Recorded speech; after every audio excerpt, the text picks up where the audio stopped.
podcast of Buck 49. Boxing's biggest names, boxing's biggest stories, boxing's biggest fights, greatest memories and moments. We cover it all with flash and panache. About 100 and some odd years of pugilistic experience between yours truly and that guy there. He is boxing writer, author, CompuBox counter, historian, lovable guy, Lee Groves. How you doing, Lee? I'm doing well, Smitty. And before we go into everything, I just want to wish you a happy birthday. You're going to be celebrating another year on this earth. Yeah, a whole Route 66. Unbelievable. Yeah. Thank you so much for that. I appreciate it. We got a lot to get to. Our special guest, you're going to enjoy this, ladies and gentlemen, because I haven't seen him on too many interviews in recent years. He probably is the most decorated of all the BWAA writers ever. He's got to be up there. We'll get to his resume Very when we much get so. him on. He's, of course, International Boxing Hall of Fame writer. The guy from Beantown, Ron Borges, will be with us.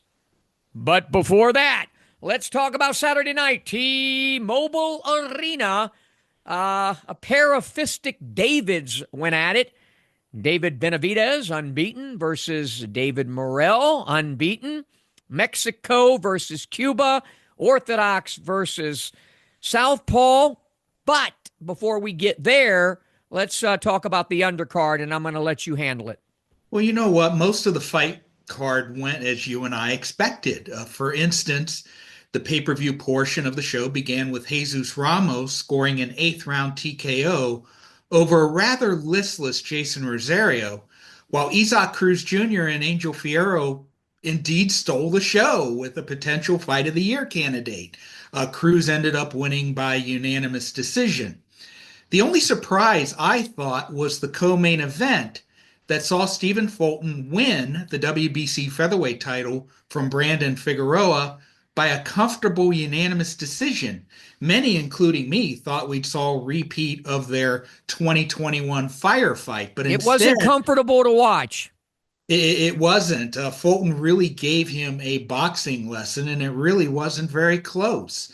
But you know, I think the root of the problem for Figueroa is that he's no longer the volume puncher that I dubbed the Weslaco whirlwind. His punch output has gone way down. He's tried to box in order to lengthen his career. Well, ironically, those efforts may end up cutting his career short, at least as far as a top level attraction. He's just yeah. You know what you're saying. guy.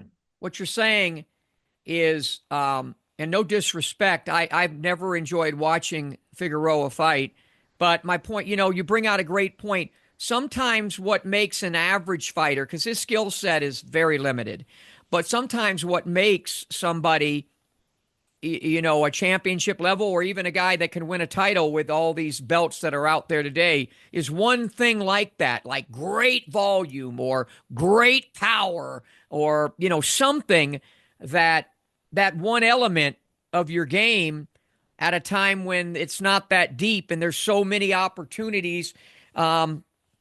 And you're right. He is not going to get it back. It's gone. He is what he is. Mm-hmm. And it was what it was, a snore fest. It was bad. So anyway, yeah, keep going. Well, thank God the main event wasn't a snore fest. Benavidez versus Morrell was billed as a title eliminator for both the WBA and WBC, meaning that the winner, which ended up being Benavidez on points, is now the mandatory challenger for whoever wins the Artur Beterbiev Dmitry Bivol rematch. And I think that Benavidez won the fight because of his experience, which we talked about. Professional experience, his accuracy, his combination punching, which seems to be his trademark, and just his consistency. He's the same guy pretty much round after round after round. Morrell did his best when he tried to box Benavidez, but those instances were too frequent to make a real dent in the scoring. He tried hard, he tried his best, but Benavidez just was too much. You said last week, Smitty, that Benavidez was going to win by something. Was this the something that you envisioned? Yeah, because I didn't know that Morrell, I didn't know about his stamina and about his beard, his chin. Right. And we got answers. He's got stamina issues because his mouth. I was sitting with a bunch of Cuban folks from Miami who knew him quite well, and they were pretty amazed at how I told them, here's the line, right? Look at his mouth. And he went downhill from there, Morrell did. Benavidez, to me, that's the best I've ever seen him. And what I mean by that, his consistency that you alluded to. I don't know if the numbers are going to back me up on, but his consistency round by round and the fact that his shot selection, his accuracy, his variation in his punches, we saw it all from him. When there was a lull, he would constantly put the jab out there. And when there was nothing going on, he was winning rounds just by putting the jab that landed, had some pretty good accuracy on it. His body work was splendiferous. It was fantastic body work that led to that mouth coming open in round 5 or something by Morrell. And he broke down both sides and even the pit of the stomach. The head shots were great, sneaky left hooks. That was the best David Benavidez I've ever seen against the guy that probably was the best opponent he ever faced. So I was very pleased with everything I saw from David. Before we go to him and what he might look to do, Morrell did not hurt his cause by losing this fight. His stock, and it happens sometimes, I think his stock will improve off of his performance, off of his toughness. He only had, 11 pro fights going into that? I know, 300 amateur fights, but that's amateur fights. So for him, I would put him right in there with Caleb Plant now. That's the fight everybody would probably really like to see. If Caleb goes, can fight at $175, which he can, that'd be one hell of a fight. And there's a lot of different places. So for Morrell, he raised his stock. As for Benavidez, what do you see next for him? Well, before I go into that, I have the numbers in front of me, and they kind of back up what you say. He did have a modest start in the first 3 rounds. He really did most of his business in rounds 4 through 7. He threw 65, 40, 57, and 56, and he was in the 40% accuracy mode throughout that period. And then he just coasted to victory. And he outlanded Morrell 224 to 165 overall, 181 to 136 power. Benavidez landed 41% of his total punches. That's a really good night. And he was constantly the guy coming forward the entire fight. And because of that, you have to say he won the effective aggressor in that fight easily. It wasn't even close. And the cleaner puncher, the ring general, and the defense. By the way, Morrell only landed 28% of his total punches and 32% of his power shots. Those are really good numbers, especially since he's an aggressive fighter. So all around, David Benavidez shined, and against a very good guy in David Morrell. And he was cut early in the fight. He was cut. Yep. And also the knockdown was BS. The knockdown, he tripped, basically. There was a punch that landed. If they had gone to replay, which why in the world? What boxing says they have replay. Where is it? I mean, it could have been implemented. You would have seen in 30 seconds before the round even began. That wasn't a knockdown. That should have been a whatever round, how you score it. It wasn't a knockdown. It was facilitated by the legs and the feet, in my opinion. And as far as what's next, it's pretty obvious. The winner better be Evan Bivol. And that's going to be a blockbuster fight. But then again, boxing doesn't always follow the logical path. But the logical path is Benavidez is number 1 now in 2 of the organizations. He's got 2 secondary titles under his belt. He is the guy to fight next. And Turkey Al-Sheikh probably has the money to make that happen. Well, the logical plan was a guy named Canelo Alvarez for 5 years, 4 years, 3 years, 2 years, 1 year. And by the way, we'll have Canelo news. Some of it looks pretty good or sounds pretty good on paper. We'll have that. But right now, we're going to take a little break. And when we come back, Ron Borges, Hall of Fame writer, on In This Corner of the Podcast. We'll be back.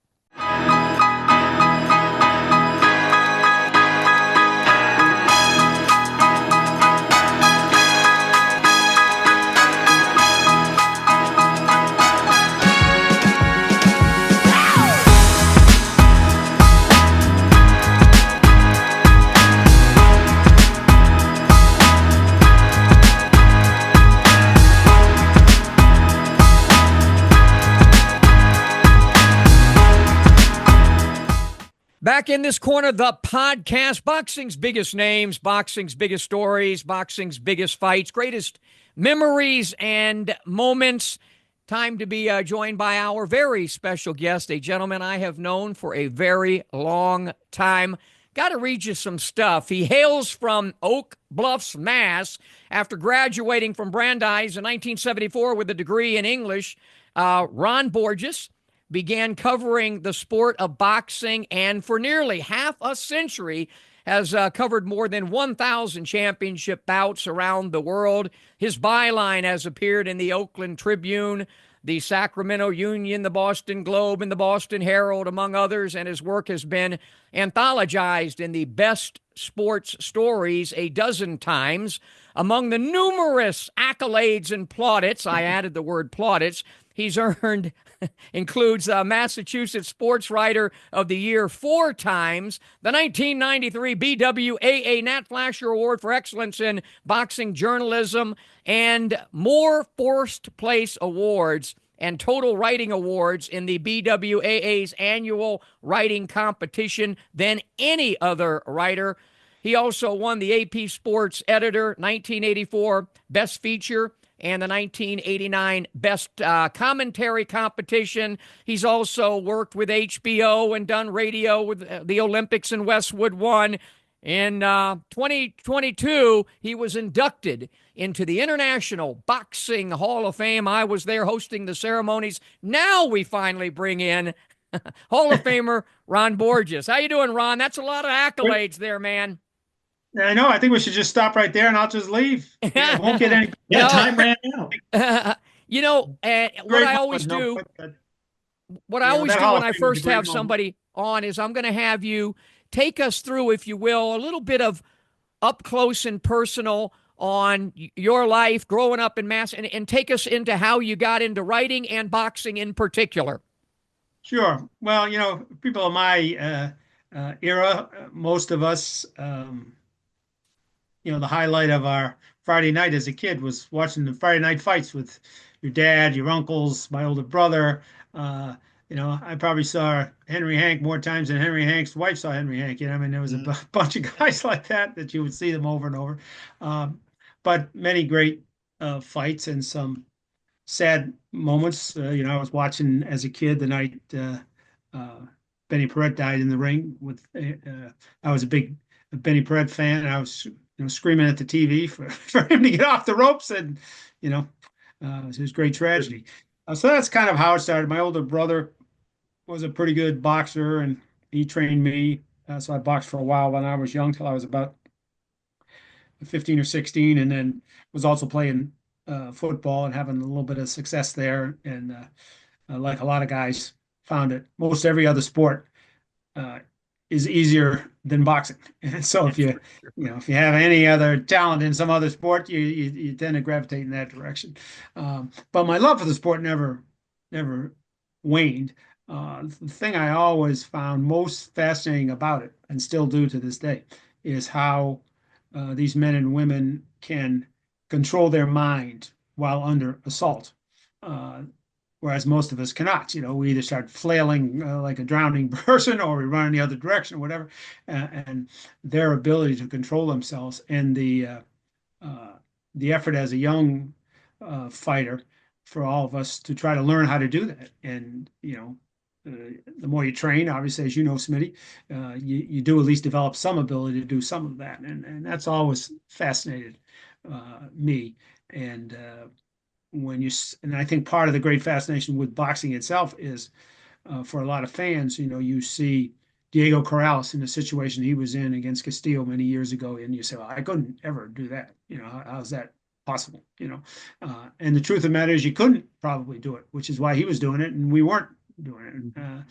So once I got out of college, I really didn't know what I was going to do. I had no uh, thought that I was going to become a journalist.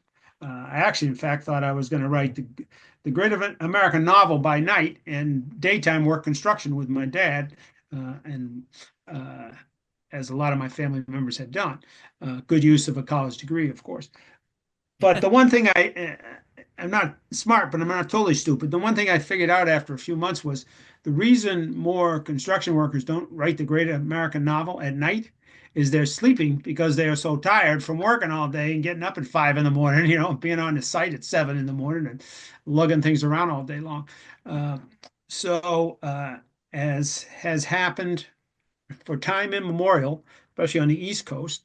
About a year out of college, I had a girlfriend who wanted to move to California, and she was going either way. And so I followed a girl to California, and that's as many of us do. I didn't have a job, didn't have really anything. I had some money that I had saved up, had my toolkit. But by then I had decided I had worked part-time at a weekly newspaper uh, uh, down in Martha's Vineyard Island. Actually, is the smallest, I think, weekly newspaper in America at the time. And I kind of fall in love with covering stories and interviewing people and writing about it. And I guess what I fell in love with most was, and you've had this feeling many times, when you open it up and you see your name at the top of a story, it's just a rush. It's like, wow, get paid to do this. So that's what I started to do, or that's what I was looking to do when I got to California. I ended up in Sacramento because that's where she was headed, and took a few months, but ultimately I found a job on. There was a black weekly newspaper in town, and they opened their hearts and their arms to me, gave me a job. Originally, I covered news. Then in like any small operation, they needed you to do everything. And at that time, Sacramento was a really hot boxing center, had been for many decades. But at that time, you had the Pete Ranzanis, and you had the Tony Lopez's coming up. He was younger, of course, and his brother Sal. You had a guy named Baz McCarthy down in Stockton. There was a ton of great fighters. Yaki Lopez, many great Filipino fighters were down there. And then Bobby Chacon moved up to Oroville, up north of Sacramento, and began a comeback that was tremendous. I found myself around the gyms a lot where I was comfortable and liked to be. They had a California heavyweight named Stan Ward, who had beaten Mike Weaver, and I got to become friendly with him. One thing led to another, and I decided after about a year that I was going to have to go back to college and get some advanced degree if I was going to actually make it in this newspaper game. So I applied to a few places, and by that time I was also working as a stringer at the Sacramento Union. In those days, there were two daily papers in Sacramento. So I got accepted to the Stanford graduate school, but I couldn't afford to go there. Just to show you how different times are. So I wrote him a sort of heartfelt letter telling him I'm just this poor kid with no money. My dad's a construction worker, 3,000 miles away, and loved to go to school there, but couldn't afford to do it. And they wrote me back, believe it or not, and they gave me a job in a place to live in one of the dormitories as an RA. They gave me a tuition waiver, gave me a little gig as a graduate assistant, so I was going to be able to go. Same day, Smitty, the very same day, my phone rings, and it's the sports editor at the Sacramento Union, and I figured he wants me to come down. So I figured, what a day. I get this letter, I'm going to go to graduate school, and I'm going to make a few bucks with some side. I'm going to go to the Bay Area and write about the Warriors, or I'm going to write a feature on Pete Ranzani or something. And I go in, and he says, I got some news for you. I said, well, that's great. I got some news too. And he said, oh, what's that? So I tell him about Stanford, and he looks at me, he shakes his head. This is a true story. He goes, that's Stanford's a great school. Both my sons went there. It's the best college in America.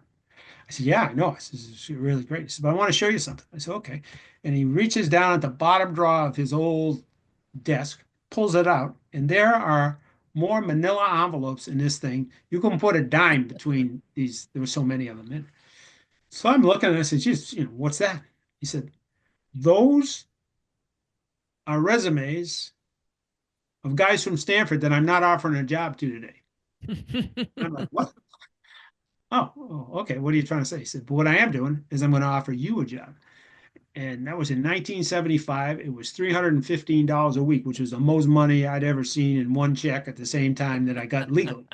And I said, wow, this is so now I had to make a tough, well, what a lot of people would think was a tough decision. But I had grown up, we were scrambling, we weren't starving to death, but we were scrambling. The end of the month was not usually a comfortable time. And I said, go to college, make no money, maybe a year from now, get a job, or make $315 a week next week. Where do I sign? So that's how I Wow. became a sort of daily sports writer, and boxing became one of my beats there. And it was just a great time to be there. They had uh, Don Shargan, the great John Shargan, one of the great promoters of all time, was promoting there. Wonderful man. Don and Lorraine, yeah. Lorraine, right?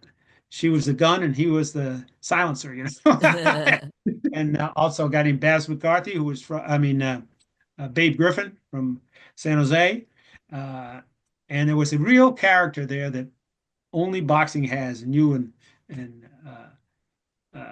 guys will know other guys like this. There was a guy in town, and he just was the classic boxing scrambling promoter guy. Sid Tenner was his name. And so I hadn't been at the paper very long, and they said there was a fight. They had heard there was a fight coming up. I need to get a hold of Sid Tenner because he was kind of the local guy. So I'm calling this number. Somebody said, supposedly it was his, that no one ever answers. Finally, I went to the gym and I said, geez, I'm looking for Sid Tenner. They said, oh, he's down at Pidge's card room. I'm like, what? And there was a guy named Pitts Georgian owned a card room because poker was sort of legal there, in a weird way. And that was his real office. And he sat between two payphones and all day long was making bets and making fights. And that's how I got to know Sid, who was just a wonderful guy and tremendous character. I remember he came into the office one time, as they would do in those days, to hustle a fight. And he had a picture of this opponent for Pete Ranzani, who was one of the top welterweights in the world at that time.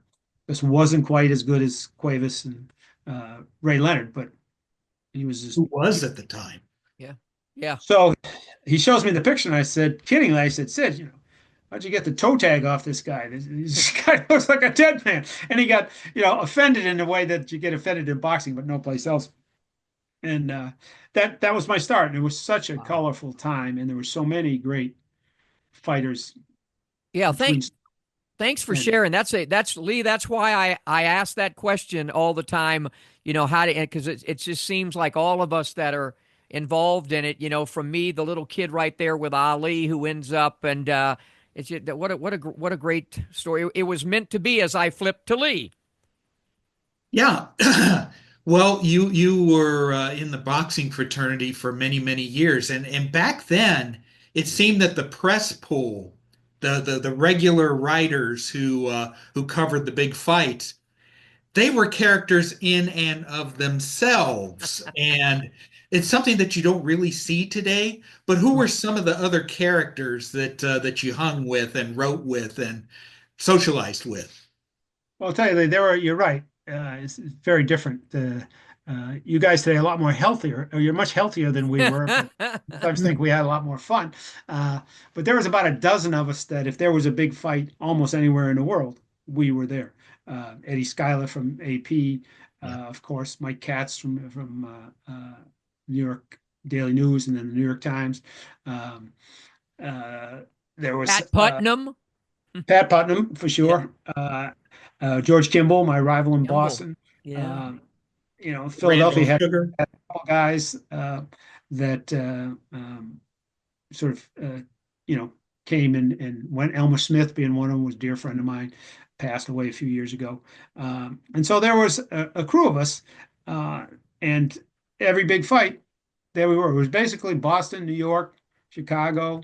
Um, uh, there was a guy named Bill Joe Bill Maxey was part of that. Maybe Saraceno too. Cleveland, where he Yeah, traveled quite as Marley. much as the rest of us. Tom Archdeacon, who was a Yeah, great Art from Florida.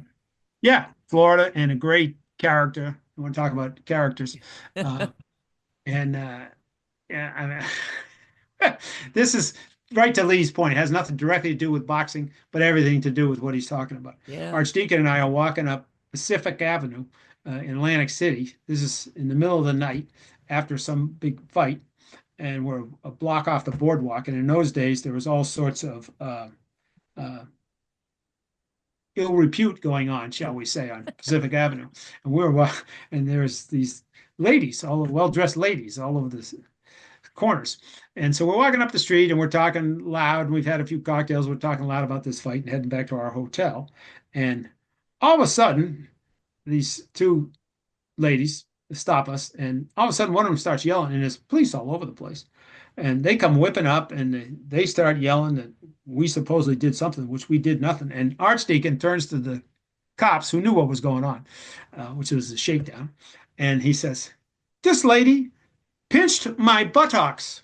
Just like that. And the cop just like bursts out laughing. He just turned around and looks at the woman and said, "You're under arrest." And he's going back to his hotel. And I said, "Yeah, there's like a typical night for boxing in those days." But we traveled, really all over the world. There were 6 of us. And I would argue the biggest upset in boxing history, which was Buster Douglas in Tokyo against Tyson. Most news outlets, including Sports Illustrated, did not send anyone to that fight because their feeling was this is going to be such a blowout. We're not wasting thousands of dollars sending you slappies to Tokyo for 10 days. But I did convince my boss, and each guy who convinced their boss, and as I say, there were about 6 of us, used the other guys to convince their boss. So 6 of us got there. And keeping up with the Borgeses. Well, yeah, and because it turned out to such an overwhelming event, they never said no again. I could tell them, Smitty and Lee are getting in a fight, Saturday afternoon, and they said, "Oh, go cover it," I mean, because you never know. And that was, and right to Lee's point, we took a ride up to, Mike Katz was a very erudite fellow. He'd worked all over the world and lots of interesting things outside of boxing. And he knew about this shrine up in the mountains above Tokyo that was a train ride away. So he convinced us on the day before the fight. There was not much going on. We'd all written everything. So why don't we take the train up, see this great monument, and come back on the train. Kill the day. Okay. So off we go. We all get up there. And it was a beautiful place. It was very interesting. And now we're coming back on the train. We start drinking sake. I was still drinking in those days. And before we reached Tokyo, they were out of sake, courtesy of all of us, but George Kimball in particular. He could throw it down and stay upright at the same time. And it made the newspaper the next day. It was one of the Tokyo newspapers, like a little note that, on the train from so-and-so to Tokyo yesterday, 6 boxing writers from America, drank the train dry.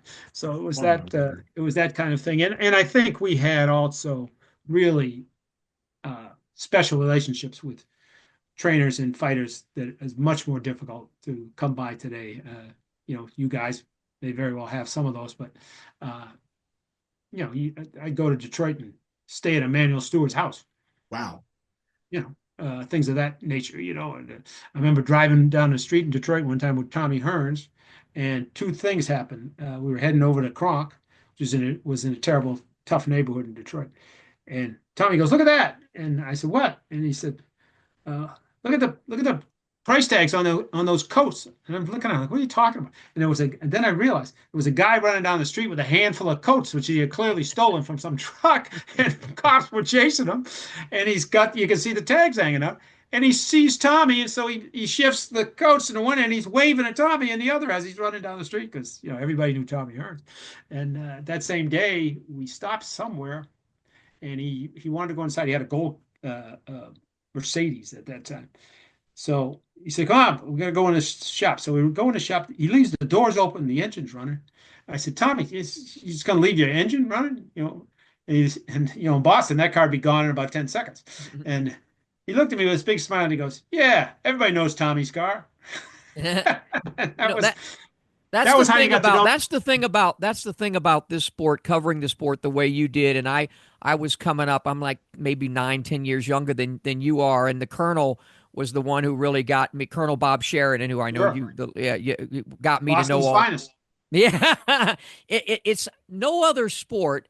Um, could you really get it? Were the things that went on in and around? Yeah, we finally get to talking about the great fight, if it was a great fight. But the things that led up to it and around it, I think honestly, and I've Tyson said it to me, and I've said it to him. It's almost like an addiction that we even had as broadcasters or writers or both in your case, that this sport, unlike any other, I think it kind of sucks you in. And then once you're in, it's really hard to get out of it, isn't it? It is, Smitty. No, you're right. And there's so much of it that, at least in my day, that was, like, as you say, uh, the fights, as important as they were, and as great athletic contests as they were, and tests of skill and will, it was almost everything else around it that was even better. I remember one night Lennox Lewis was making a comeback fight in Sacramento. I had left Sacramento by then and gone back east, but I was out there for the fight. He was fighting Lionel Butler. Well, if you remember Lionel, I mean, he had a lot of problems, but he could punch. Yeah. And he had been training in Tahoe and apparently doing other things in Tahoe that weren't so good for training purposes. But, what are you going to do? So they get him down to Sacramento, and it's the night before the fight. And I get a phone call in my room from some guy, a cop that I knew from back in the day when I lived there.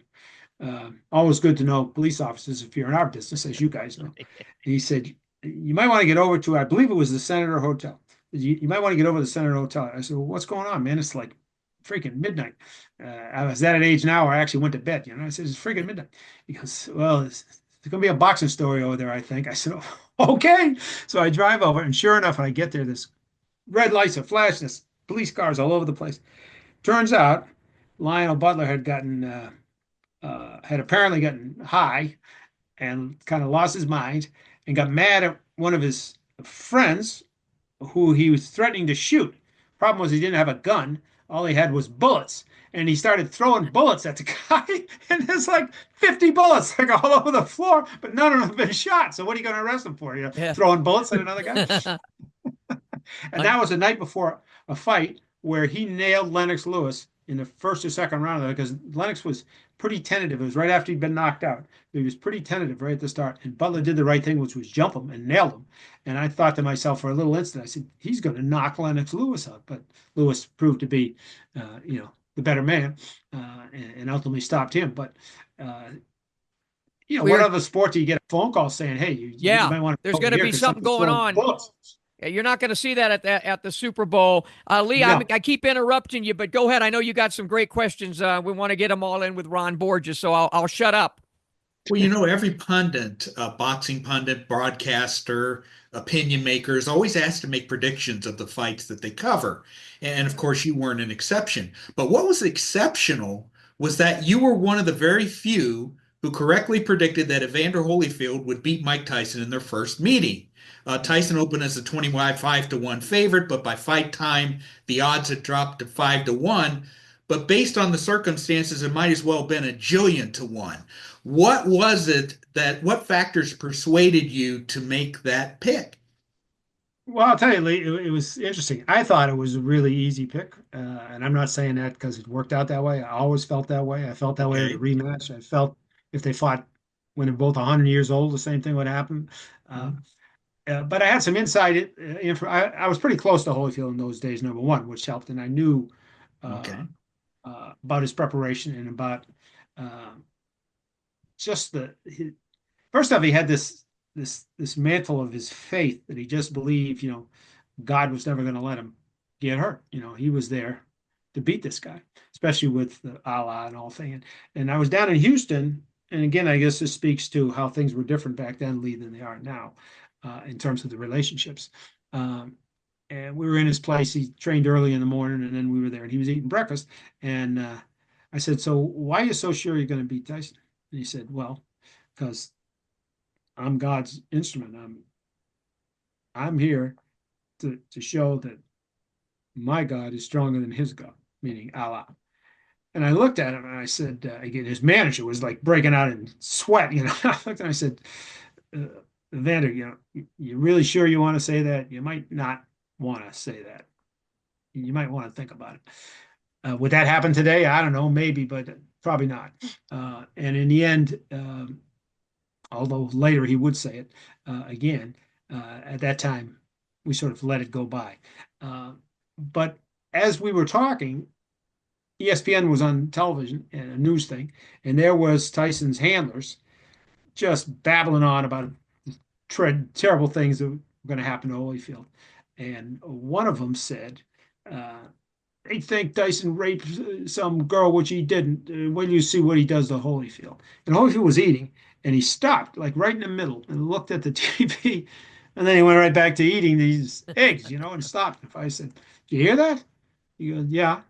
I said, "Well, what do you think?"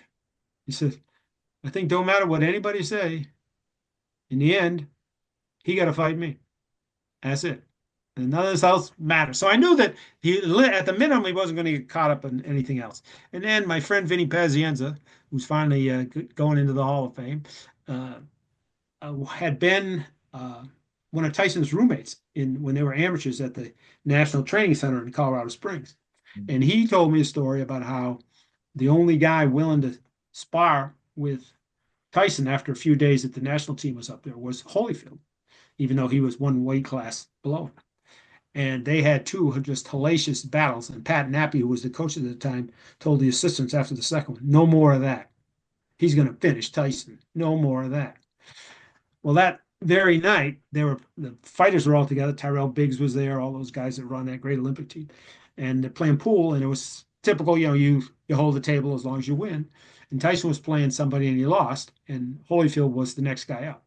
So Holyfield got up and to get the cue, the way Pazienza told me the story, and Tyson started, mean mugging him, cursing and all that. And Holyfield didn't say anything. He just kept walking up to him and just took the cue out of his hand. And Tyson went in his room, and he didn't come out until the next day. So I thought might have won the fight right way back then. Yeah. I think that the one thing Mike Tyson knew about Holyfield that made him insecure was whether I can beat him or not. He's not going to be like all these other guys that are already beat before they get to the arena. He's actually going to come here like Douglas did that night. Douglas went to that arena in Tokyo with his whole world destroyed. His family life, his father wasn't speaking to him, his mother had died, his wife had left him because she didn't want him to fight this. There was nothing left. So he just went out there and said, "All right, well, the hell with it. What I got nothing left to lose. So I'll just try to win." And if you really look at Mike Tyson, and I know I'm in the minority on this, but I just have always felt he was a tremendous ticket seller, fast, all these things. But he wasn't great because everybody who he fought that was great knocked him out. Yeah. They win a decision. They knocked him down and they knocked him out. He didn't get up.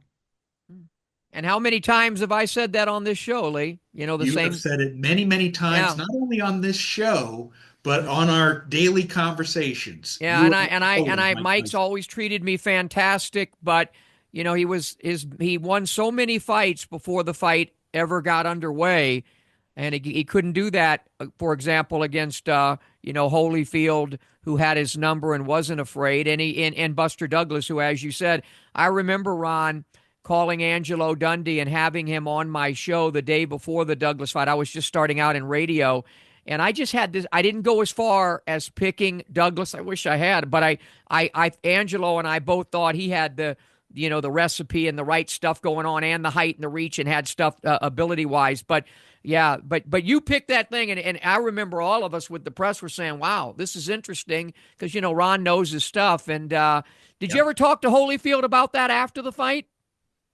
Oh yeah, yeah. In Yeah. those days, we were actually pretty good friends. We saw each other a lot. In fact, we did a Showtime show about a week after the fight. We only did a thing in New York, and they brought me in there because I had picked him. Mhm. And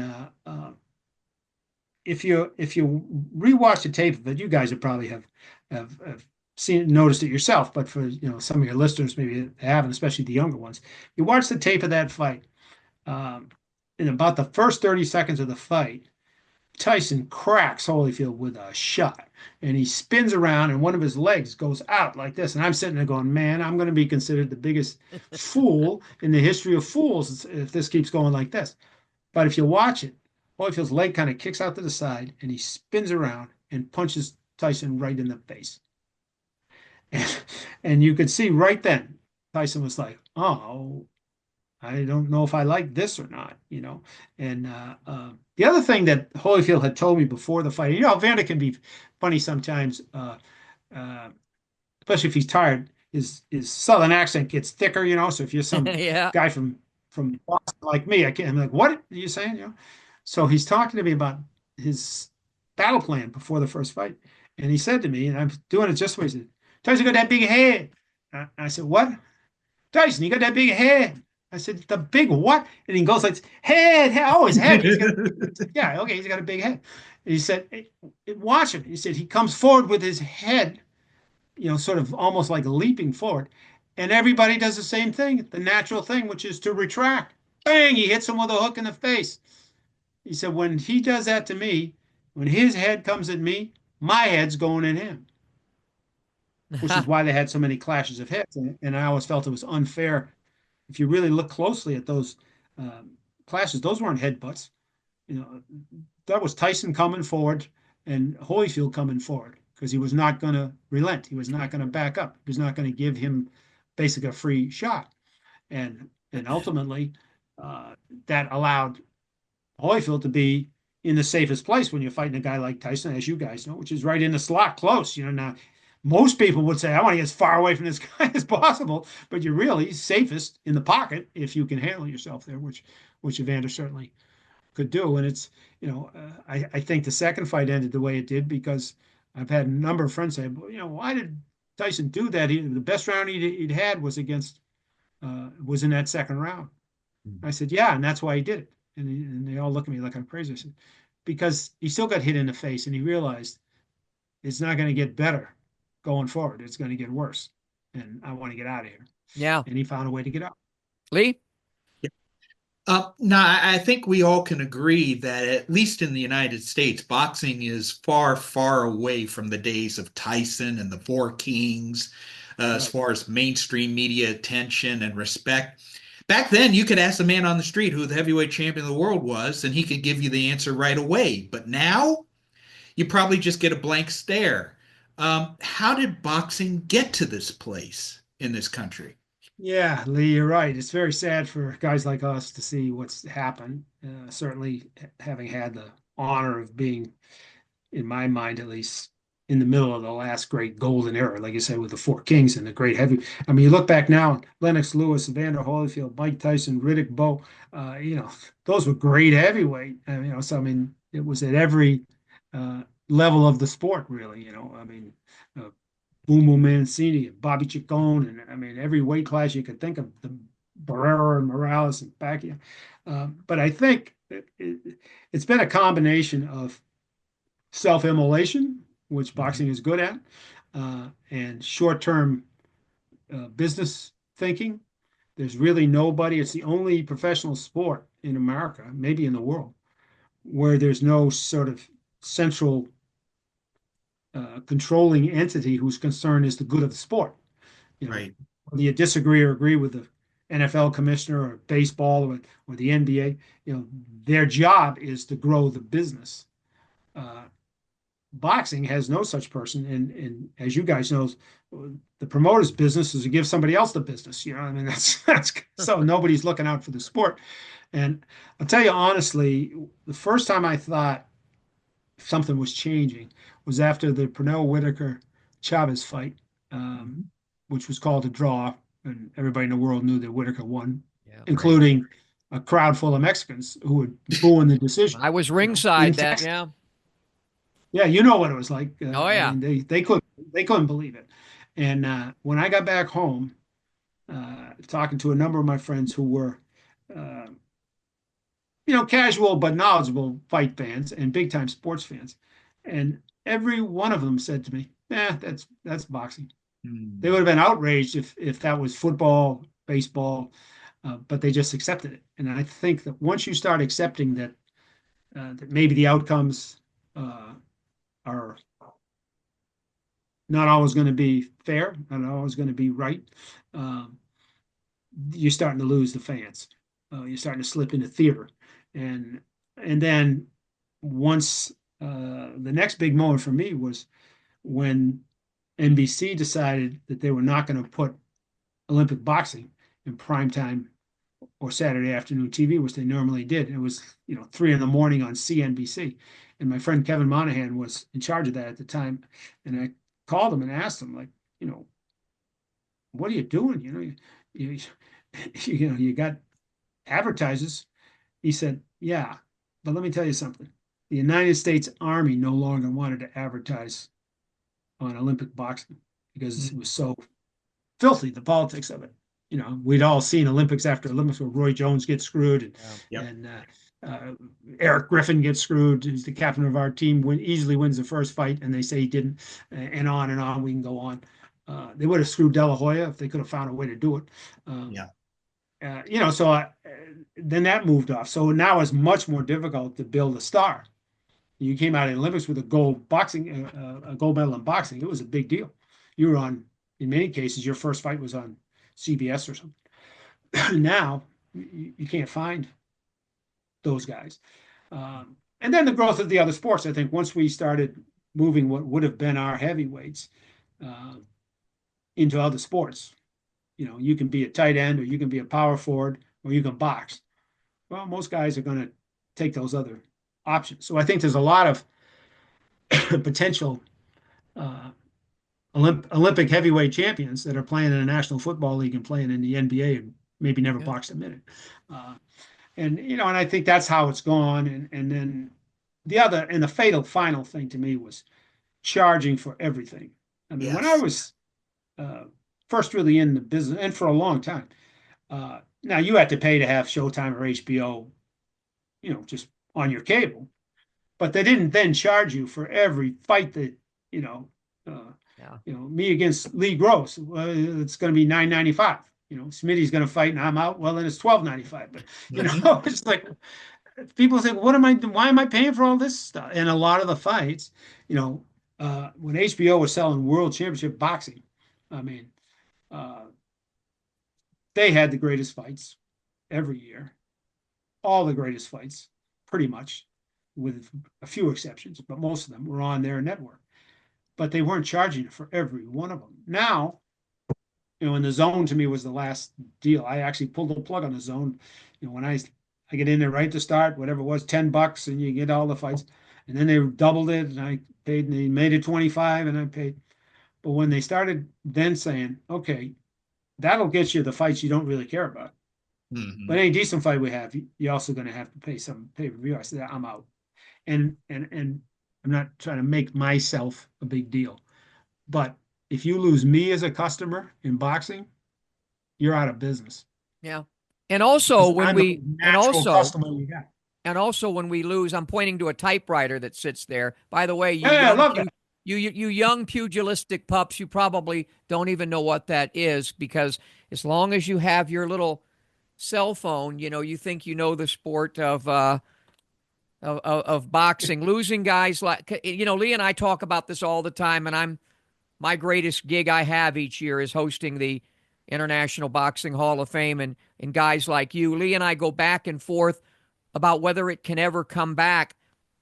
and I don't want to be a doomsayer or a naysayer, but I don't see it ever coming back to what it was in the United States, the way we covered it and the way we saw it and the way we, I don't want to say that, but I can't see it coming back in our lifetime. Am I being too negative?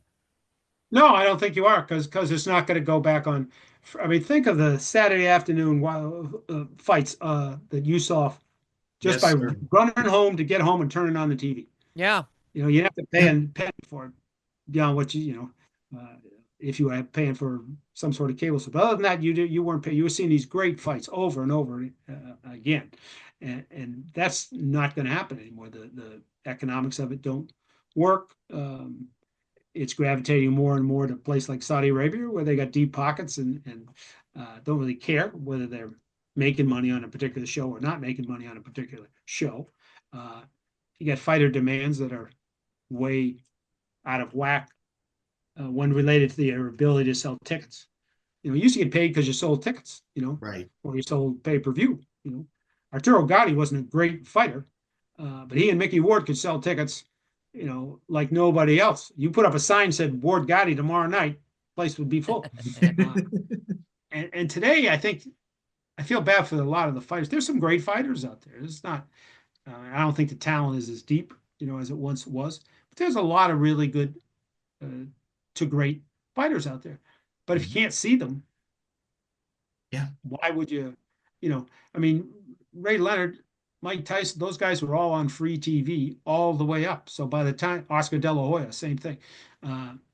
If you could tell me that tomorrow we're going to have a kid, he's going to win the Olympic gold medal in primetime TV. We're going to see it at the Olympic Games in wherever they are this year, Paris, I think. And then his debut fight's going to be on Saturday afternoon on ABC, and then he's going to be fighting, a dozen times in the first 2 years, and they're not going to charge you a penny to see it. Well, then maybe you got a chance. Yeah. But instead, they look for the circus.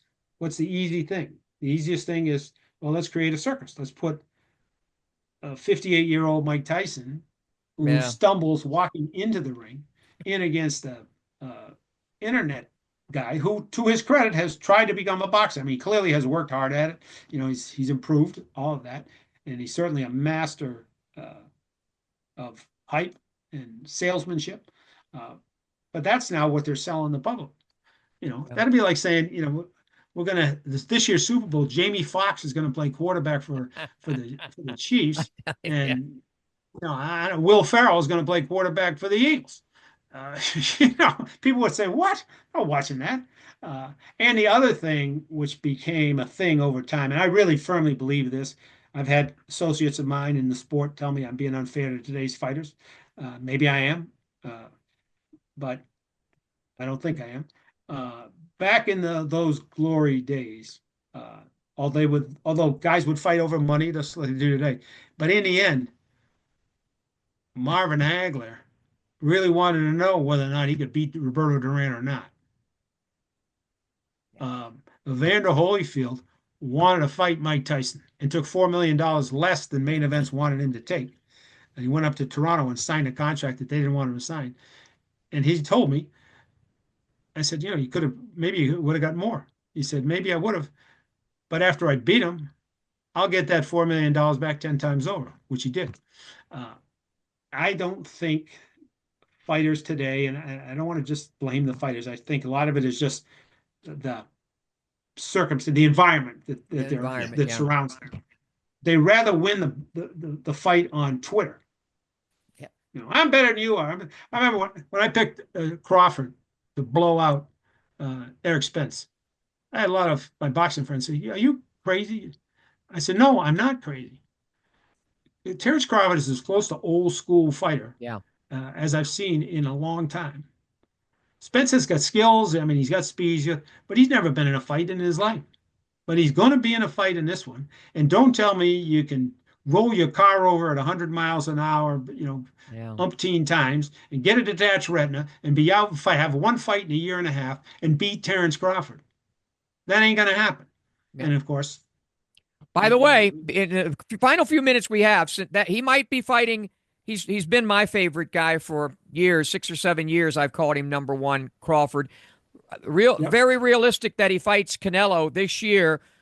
Obviously, the size and all that, but since you're pretty damn good at making picks, if they do meet, who would you pick and why?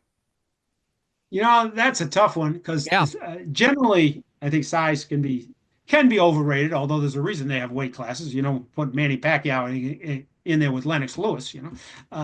And so there are limits. And I do think it may be a little too far. When I think of Crawford, I think 147 pounds. yeah, He win at 54 or something, but I don't think 168 or a lot. 165. I mean, I just don't Might be see a it. bridge too That's a far. lot. Also, one other Right. pick, And and I'm I not going made to let that you. mistake.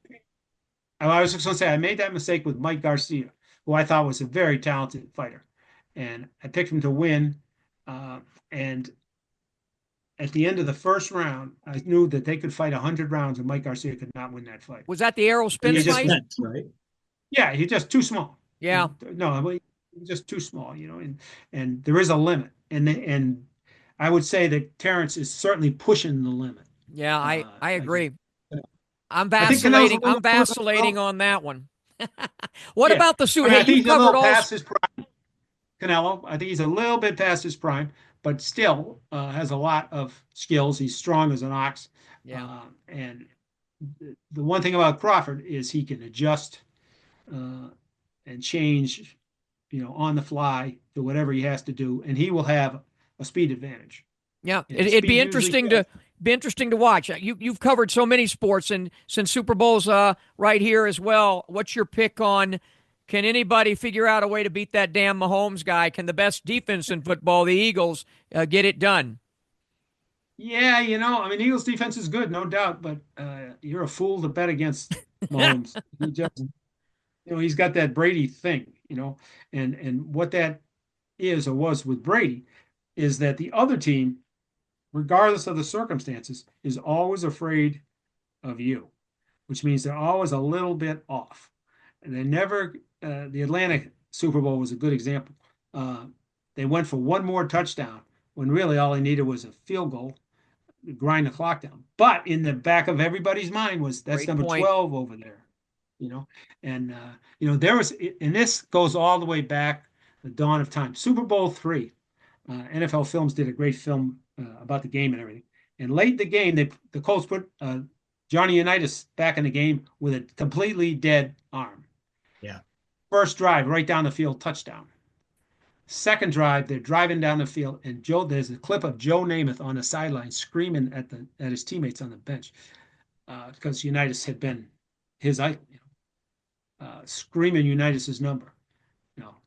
They got that guy. This game's not over. They got that guy, and they nearly did, but his arm was dead, and he threw a pick as they were driving toward the winning score. And I think Mahomes is that kind of player where even when you have a lead, you never feel comfortable, and he pushes you to make mistakes, just the way Brady did, just by his presence. Yeah, And I that's a think great way of putting it. Before we let you go, what does it mean to you? 2022, your Hall of Fame and induction. I've been around you for so many years, but what did that moment? What does it mean to you now? Well, wow, I tell you, it's just, as I said in my speech at the time, you never get up and go to work thinking you're ever going to be in the Hall of Fame of anything, at least unless you're Floyd Mayweather, then I guess you do, but otherwise Right. you don't, when I first was told, I was very humbled, proud, my peers saying they thought I had done something that, there's only 300 and some odd people in there or something like that. I forget what the number is now, maybe a little higher. But not a lot of people in the history of the sport there. So that meant a lot to me. But I didn't really realize uh, how I would feel once I'm there. The town, as you know, Smitty, excuse me, everybody comes out. I mean, it's a love affair with boxing. If you love boxing, that's an event you should go to because everybody there loves the sport, no matter what sin it has committed in the previous year. And I'll tell you the moment where it really, two things it hit me. One was my son, who was 17 at the time, 16 at the time. We were standing by the elevator, and Roy Jones was being inducted as well. He came over, shook hands, said hello, and introduced him. I said, Roy, this is my son. He took my son's hand.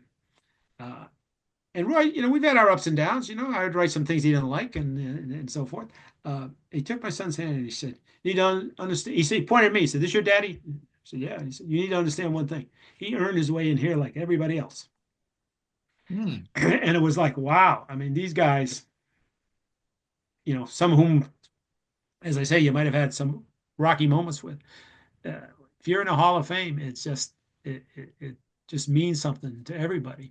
And the other thing that happened that I still laugh about to this day is at the end of the ride through town in the cars, we get back to the main building there, and they had a rope line, and there's all these guys getting autographs, Roberto Duran and all these characters. And so I'm getting ready to go in the building, and one of the hall guys said, "No, you got to go over the rope line and sign." I said, "Sign? Yeah, you're in the Hall of Fame." All right. So I go, sure enough, there's these guys handing me these cards to sign, and I'm signing, and I look to my right, and there's Roberto Duran, who over the years I'd come to know him well because of his many battles, especially with Hagler. And I look at him, and he's got this big grin on his face, and I got this big grin on my face, and I said, "Roberto, who would believe this? Me and you signing autographs at the same place." And it was just, it was just a whole weekend full of those kind of moments, and a great reminder that there are still a lot of people out there.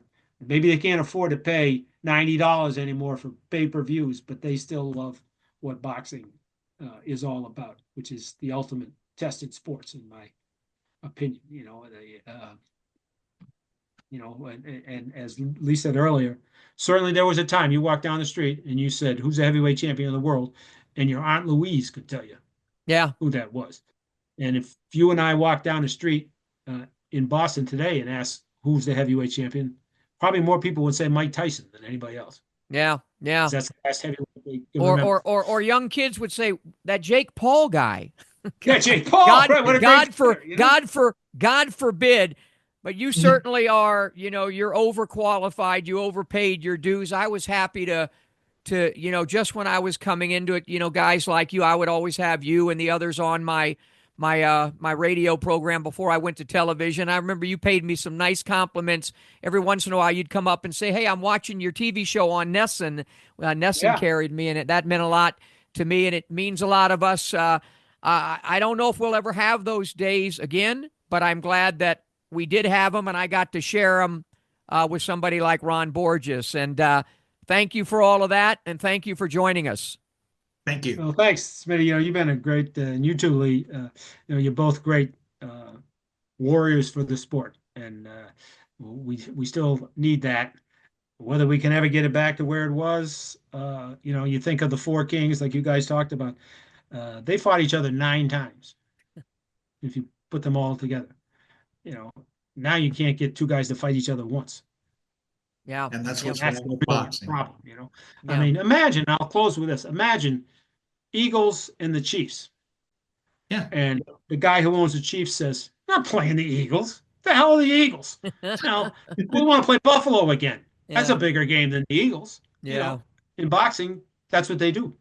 Yeah. I remember I said to Mayweather one time, "You want to find out if you're better than Pacquiao?" And I liked Floyd a lot better than some of the writers because I'd known him since he was little. I said, "You want to find out if you're better than Pacquiao?" "I'm better than Pacquiao." I said, "Well, stop. It's a simple question. Do you want to find out if you're better than Pacquiao or do you not?" "I know I'm better." I said, "Okay, let me change it. You want to prove to me that you're better than Pacquiao? Then fight him. That's it." Yeah. That's it. There's no other way to make the case. It's the beauty of boxing at its best. Yeah, that is great and well said. And as we go to break, we're coming back with just a few more minutes. I'll say, see, that's what the writers of today, they're not even, I don't know what they are. I'm going to be nice, but that's something they would never frickin' say to a fighter because they wouldn't even talk to them that way because at the end of the day, yeah, we were fans, but we also had a job to do and we were part and parcel of the sport. Thanks to Ron Borges. We'll be right back to wrap things up. A hell of a last 50-some-odd minutes. We'll be back. I got 2 options. Option 1, I can accept defeat. Option 2, I can get up. I can get tougher. I can get faster. I can get stronger. And then I go get mine.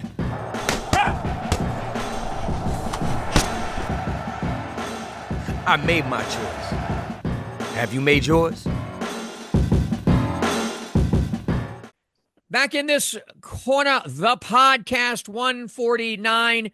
Before we get to some pugilistic news and notes and comments, let's talk about Dr. Nam Fun. There you go. Dr. Nam Phan, dental implant expert. He's in Vegas. He's in Jersey. He's in New York. He is as ubiquitous as Smitty sometimes.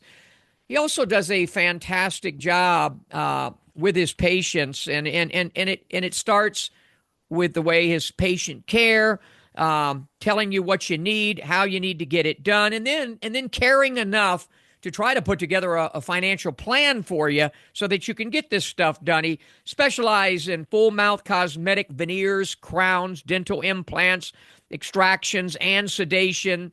The number I want you to call if you're looking in the need for implants, great way to go. Really a great way to go in terms of eating and obviously your smile and the positioning and foundation of your jaw. It's really important, but it can be complicated. It really can because, for example, at certain ages that we go through, you might need bone put in order to support the implants. Now I'm sounding like Dr. Nam Phan. A better thing to do is to call him at 702-637-9168, 702-637-9168. He also does mouthpieces, mouth guards, and we are going to have him on the show, and we are going to get, we might even have a thing where Lee gets fitted for his own personal mouthpiece. Dr. Nam Phan. Yeah, just look, just agree with me when I go into these tangents. Remember, I'm getting older. I'm getting older. I just say things, I'm like the grumpy old uncle these days, right? So anyway, what do you got? What do you got for this last segment? You said relax. Don't worry about it. I've got the script covered. You let me take us there, and then you chime in, Smitty. So go ahead. All right. Well, it looks like Canelo Alvarez's schedule for 2025 is rounding into form. Yeah. And the first part of it came out. We've been talking about this particular fight for quite a long time, but now it seems closer to reality than ever because Ring Magazine's website, which Ring Magazine is owned by Turki Al-Sheikh, and we know that he's the man in boxing right now. A report from ringmagazine.com said that a deal has been reached for Canelo Alvarez to fight Terence Crawford in September in Las Vegas at Allegiant Stadium, not far from your house. No exact date has been set, but it's pretty safe to assume that it's going to be, around the middle of the month. For September 17th, whatever that Saturday is there in mid-September, yeah. Right. So it looks like he's going to fight his usual slot in September. And it appears that he's also going to fight in his usual Cinco de Mayo weekend slot in May. And one of two opponents has been bandied about. The first, and really it's a confluence with what we call big-time boxing versus big-top boxing. The big-time boxing matchup would be a unification fight with IBF champion William Stahl. And that makes sense because should Canelo win, then the super middleweight title would be undisputed, and that would help with the marketing of the September fight with Crawford. Crawford would have a chance to become a three-division undisputed champion in the four-belt era, which Claressa Shields achieved last week. But we'll get to that later. The other half, and probably the more likely possibility, is your man Jake Paul. He's been calling for a match with Canelo Alvarez for several years. It looks like it could come to fruition, and if that happens, that'll probably be on Netflix, and that's going to get a giant audience, for better or worse. If you want a big audience, you go with Jake Paul. If you want to go with what makes sense for boxing, you go with William Stahl in the unified title.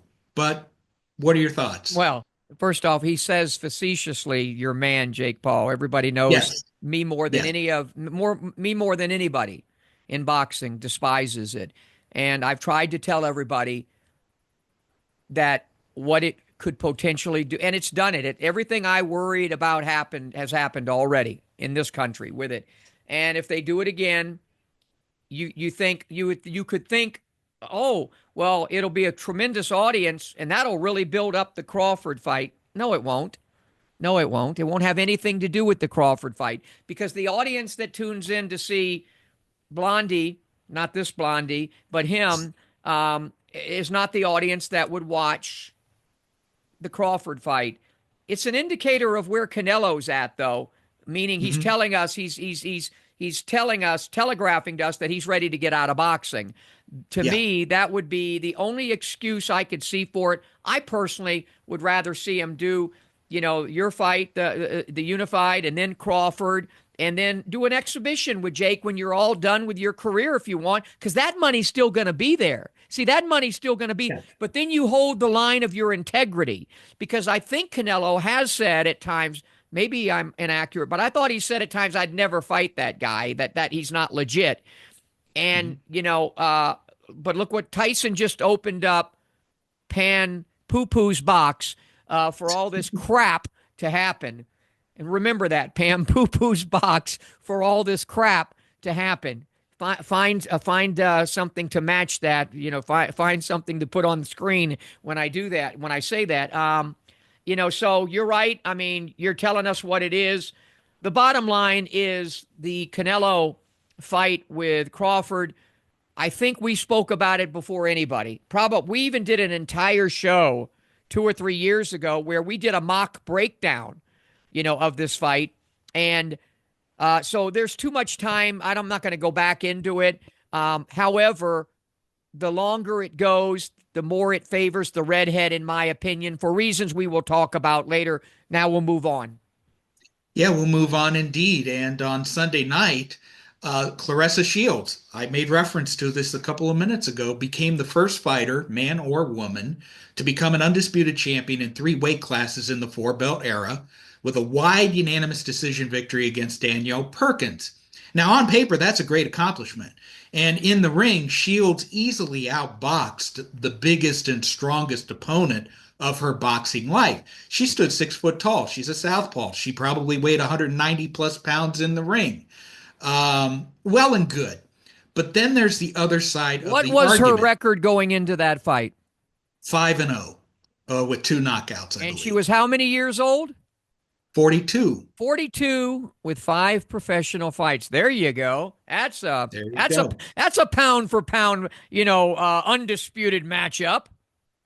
But you know what? That comes to the issue at hand.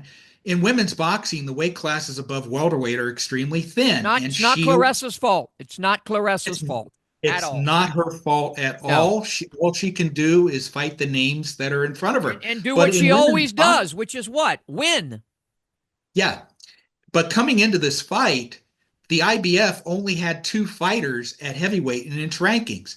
The WBO had only 4 names, and the WBC's list, which usually runs 40 names deep for the men, had only 10 names. The WBA didn't have any rankings at all at women's heavyweight, yet it offered a belt so that Shields would have the chance to claim undisputed status.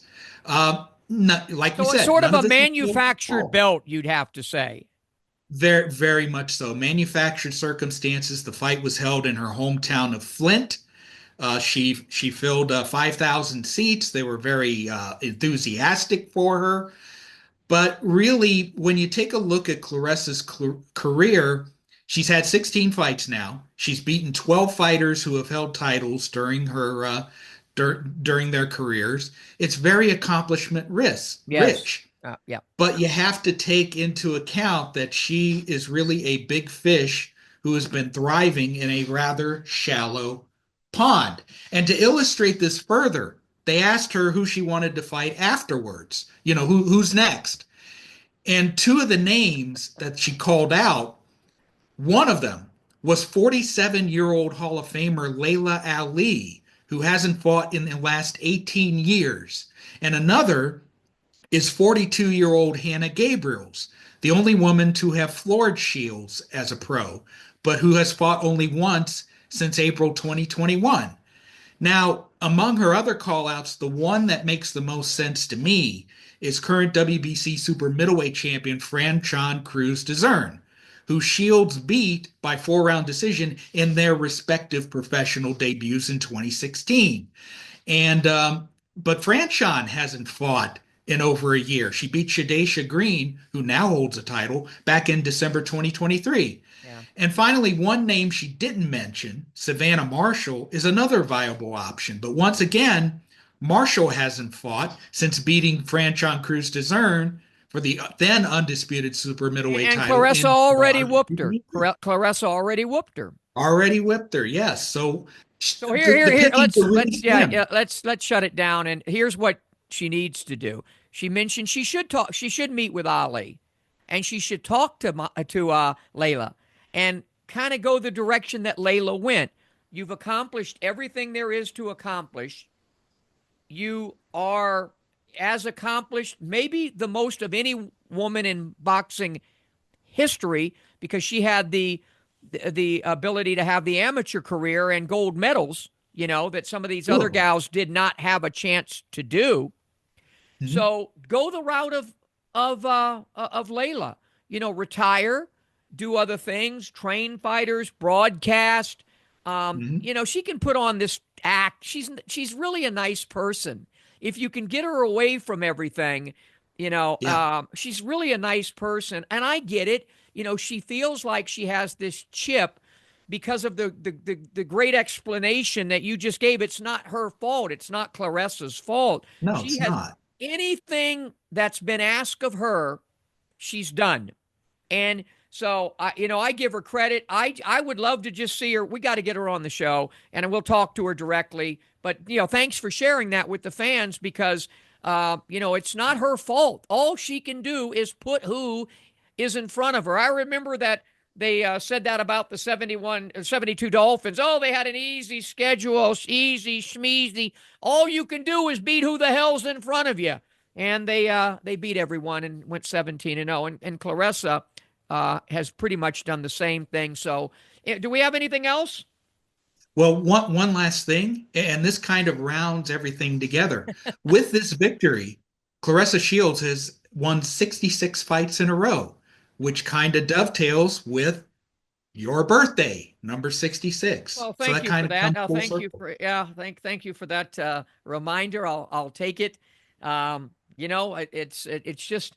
It's another year, but it has a lot to do with why we do this show the way we do it. Why you hear people like Ron Borges, who's been around for such a long time and has done such a great job. And we try to honor the history of the sport. And when you put you and I together, you really are talking over 100 years of experience. And so we try to be rational. We try to come up with solutions.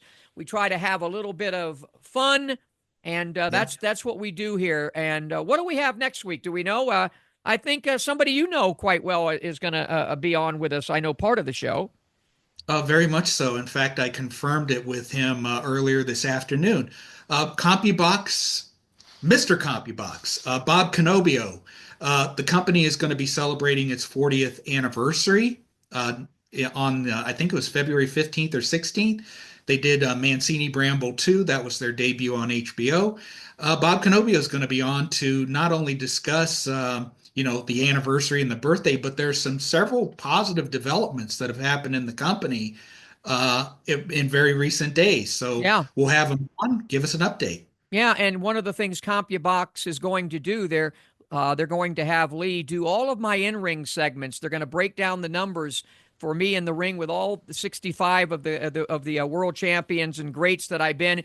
And then also something kind of different. They might have to add AI for this. They're going to try to see if they can do a mouth count on my brilliant comments that I make on a daily basis, but they're going to break it down to the podcast. We're going to go through every one of the 150. We're almost to 150. It'll be 150 next week, and try to go over all. And just we're not going to point out good comments but great comments and things that really demonstrate my sagacity, perspication, and sapience for pugilism. And if you can figure any of that out, please send go to your doctor, your local doctor, or Dr. Nam Phan if you need to do any of that. He is Lee Groves. We want to thank Ron Borges.